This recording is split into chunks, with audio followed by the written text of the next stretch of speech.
Hello, my name is John Rosebush. I'm the founder, the CEO, and the president of the Worldwide Development Corporation. Over the last 15 years, the Worldwide Development Corporation has created a new energy invention that has the capability to power this planet 15,000 times over. It's based on kinetic energy, on river flow.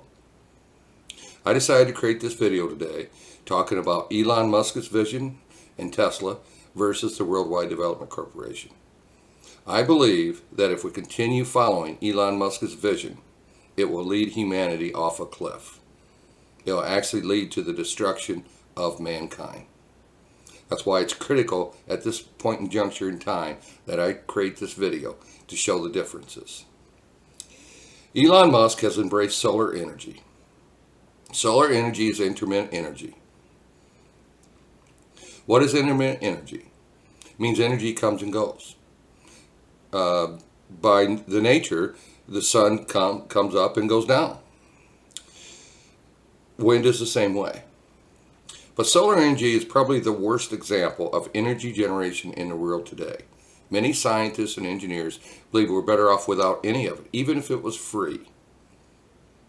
What they do with solar energy? Well, they said, it doesn't work all the time, so let's introduce batteries. That's another failed attempt, as if we're going to power our entire planet on batteries, because that's where we're leading to.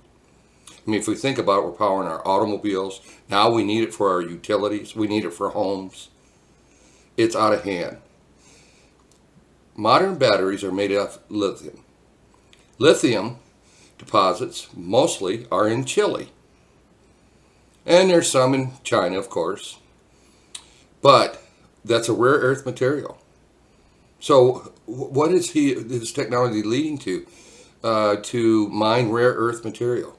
We're going to run out of it if we use it for everything, because right now that's their fallback. Well, solar isn't quite right, so let's use batteries with it.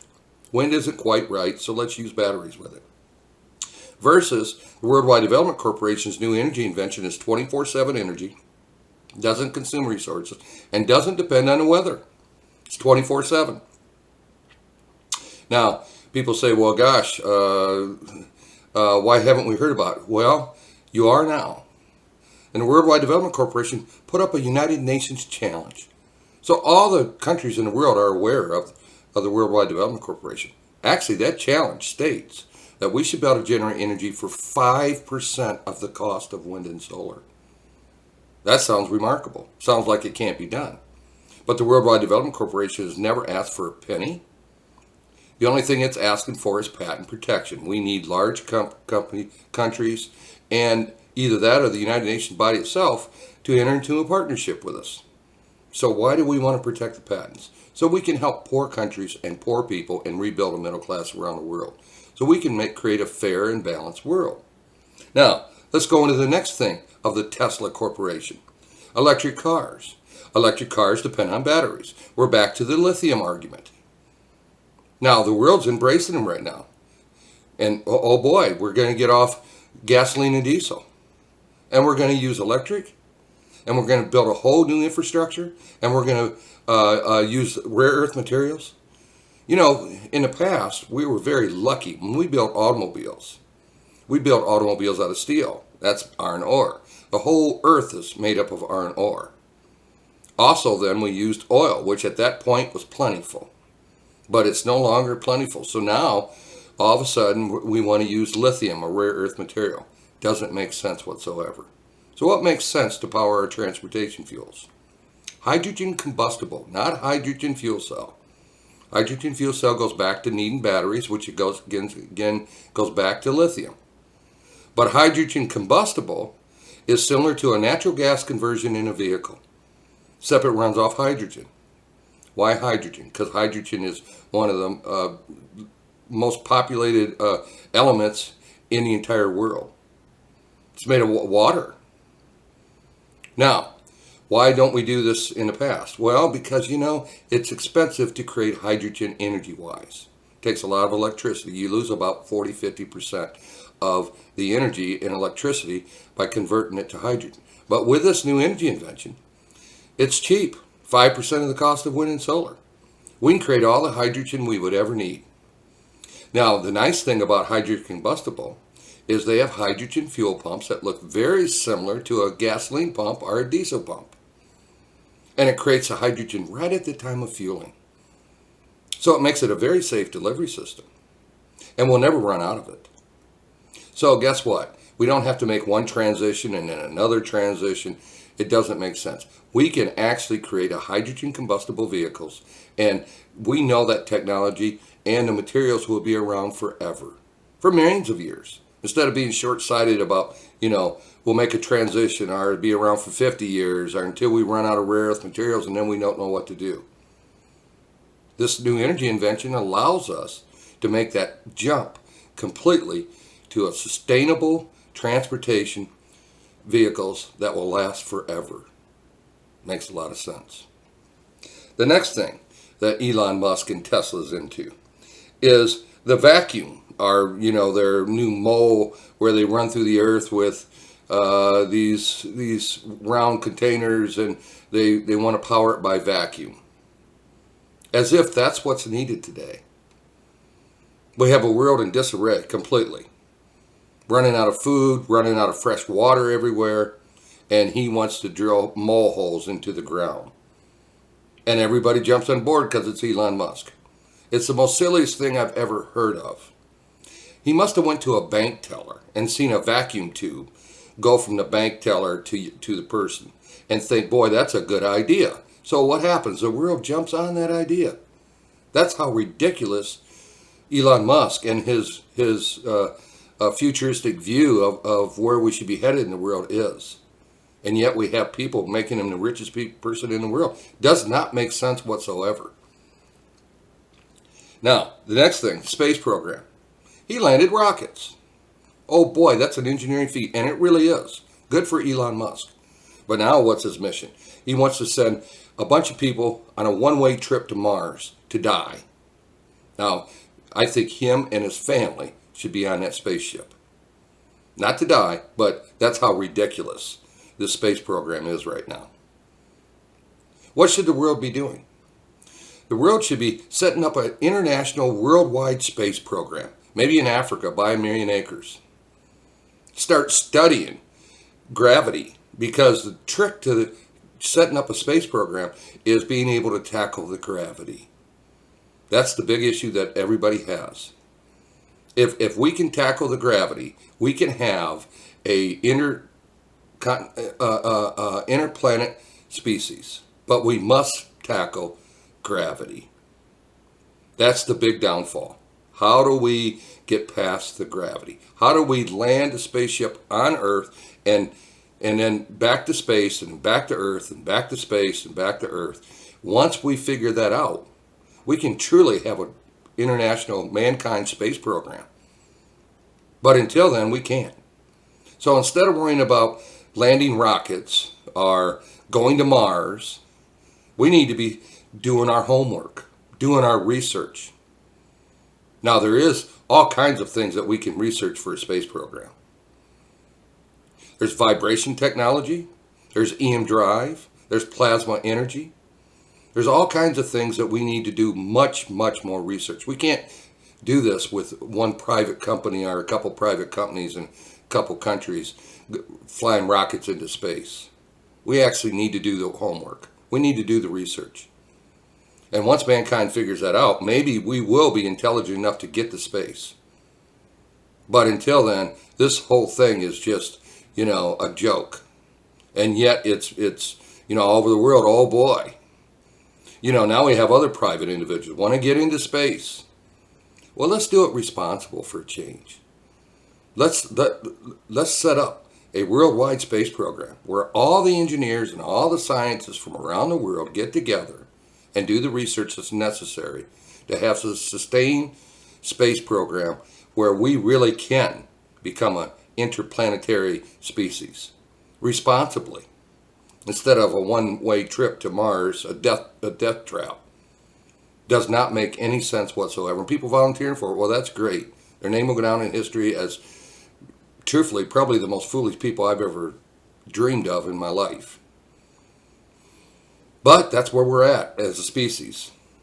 Instead of worrying about all that, what we really should be doing is cleaning up our planet And that's the Worldwide Development Corporation's vision. Clean up our planet. Implement this new technology that's 24/7 energy that will sustain humanity theoretically forever. Set up recycle centers to recycle plastics and other products made from oil so that we don't run out of oil. That's the big issue. You know, BP predicts 50 years of oil remaining. Well, even if we find more oil, we're going to run out of it. At 33 billion barrels a year of consumption, no matter what we do, if we don't take care of being able to power this planet without consuming resources and recycling all oil products, we will lose our way of life. That's a fact. Everything else will be a moot point because humanity will no longer be able to exist. This is true. No matter who wants to argue any points or anything else, these are facts. This isn't like we're trying to say let's tackle climate change because that's very abstract. But running out of oil is real and running out of resources is real. You know, the whole world now is talking about we're going to run out of water. Now, we have oceans. Why are we going to run out of water? Because it's very energy expensive to desalinate water. This new energy invention can create almost unlimited energy for 5% of the cost of wind and solar. We easily can create enough energy, desalinate enough water, turn our whole world into a water oasis. So what's holding it back? People are not embracing the Worldwide Development Corporation, and I'm not going to release this until they do. And why? Well, a couple reasons. One is if they don't, they're not going to do the other things responsible enough to create a sustainable planet for humanity. If we do everything on the cheap, we'll never get to a sustainable planet. Now, if I introduce this right now, what will happen is they'll install it here and there and here and there, and they'll be all excited to do that to create electricity. The oil companies will probably try to block it from converting our vehicles to run off hydrogen because they want to continue selling oil, even though it goes completely against the sustainability of the human race and the resources that will be required for future generations. Their quarterly profits will deny them to do that. That's why it's very critical the world understand the importance, the urgency of getting off oil completely to accelerate it. Converting our vehicles to run off hydrogen combustible engines is easy to do. It needs to be done in mass. In mass. Convert our land transportation to run off alternative energy. It's critical to the survival of mankind. We're talking about the survival of the human race here. It's that critical. Now, I was recently on one of the TV podcasts, and they downplayed cheap energy, unlimited. That can't be. This cannot be downplayed. If we're going to make the changes necessary for mankind to survive, this has to be the most important topic in the world. On every television station, in every country, on every continent, needs to be talked about. We are literally talking about billions and billions and billions of people's lives. Now, so far, I've been ignored. Heck, I had a couple young people that was working with me a few years back, and if they couldn't be part of it, they just said, hey, I'm done then. They didn't realize that young people, this is your future. This is the future of young people. This is what kind of world we want to live in. Do we want to live in a world where it's controlled by 10% of the people and all the rest of us are just whatever we are, to help those 10% of the people live great lives? Or do we want to live in a world where everybody has hope? Everybody has a chance for prosperity. All our children have hope. Imagine transportation fuels, 25 cents a gallon equivalent, because that's what this new energy invention can do. The amount of transportation around the world, the amount of getting together. You know, so far today, everything is done on the cheap. And think about it, everything. And do we really have a capitalistic society? I think governments are picking and choosing now what companies are going to make it and what companies are not. I mean, we're now going to be 30 trillion in debt in the United States, and Europe is in no better shape, and the rest of the world the same way.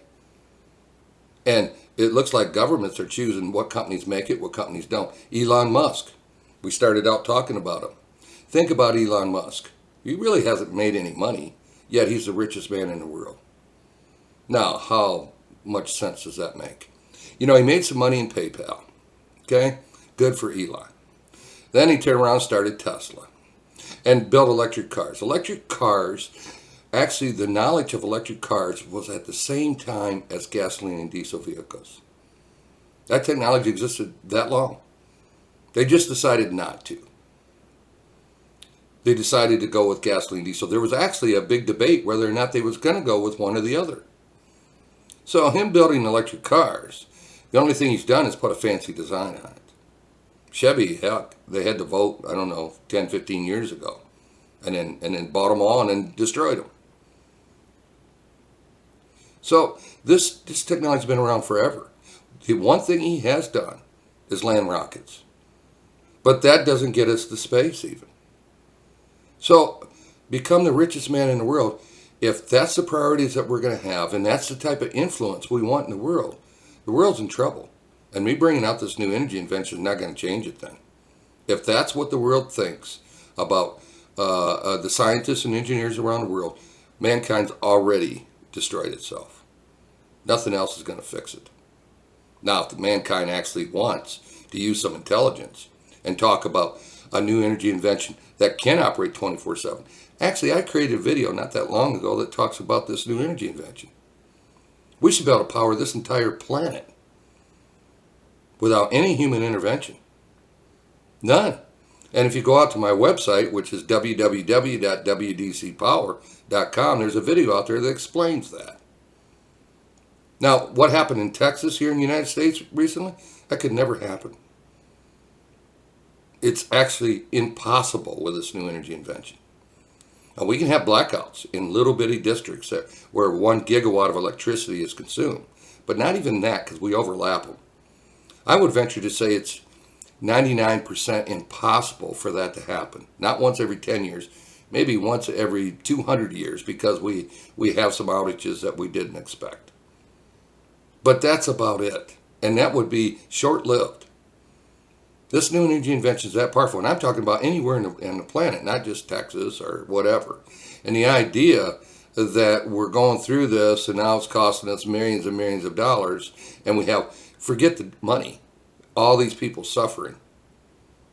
Now, if we think this is suffering, you could just forget about that. Once we begin to run out of oil, there'll be billions of people's lives lost. And by the way, in Texas, with the shortages they have, India is living like that all the time. China somewhat too. They have outages all the time.